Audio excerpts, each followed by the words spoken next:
Talks with Ramana Maharshi. Talk 28 continued. Visitor. In what sense is happiness our real nature? Maharshi. Perfect bliss is Brahman. Perfect peace is of the self. That alone exists and is conscious. The same conclusion is arrived at if judged metaphysically or inferred by Bhakti Marga, path of devotion. We pray to God for bliss and receive it by grace.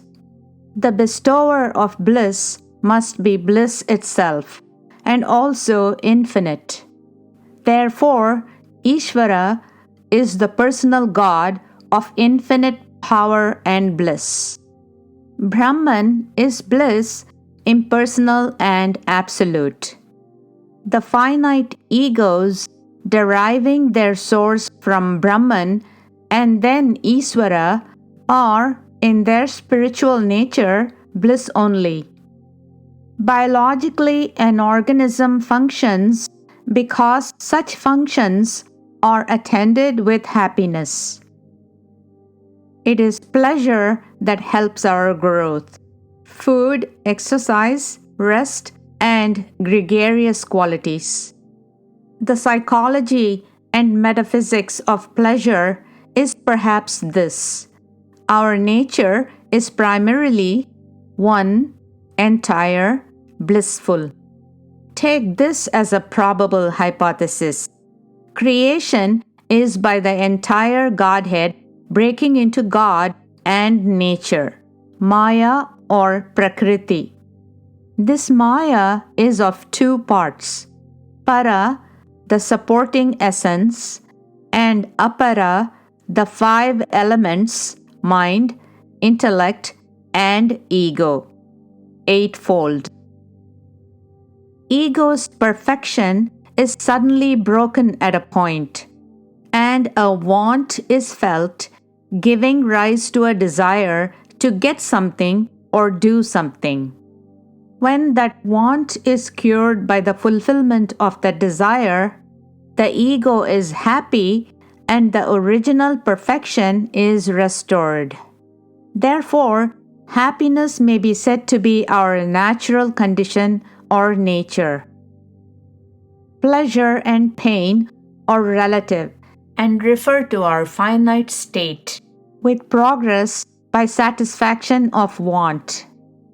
If relative progress is stopped and the soul merges into Brahman of the nature of perfect peace, that soul ceases to have relative, temporary pleasure and enjoys perfect peace, bliss.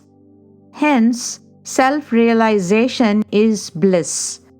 It is realizing the self as the limitless spiritual eye, jnana drishti, and not clairvoyance. It is the highest self-surrender. Samsara, the world cycle, is sorrow. Visitor. Why then is samsara, creation and manifestation as finitized, so full of sorrow and evil? Maharshi.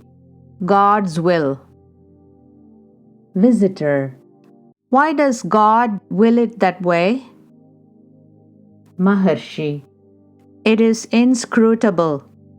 No motive can be attributed to that power.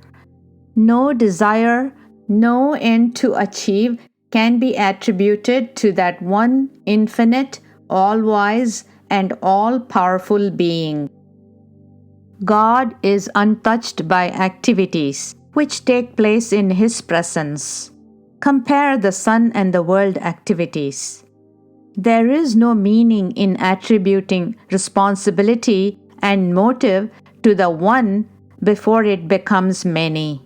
But God's will for the prescribed course of events is a good solution for the free will problem.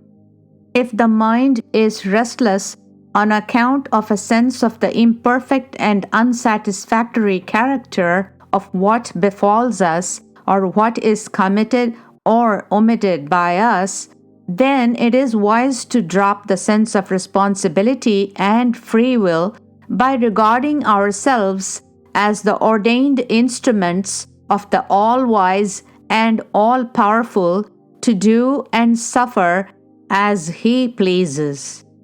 He carries all burdens and gives us peace.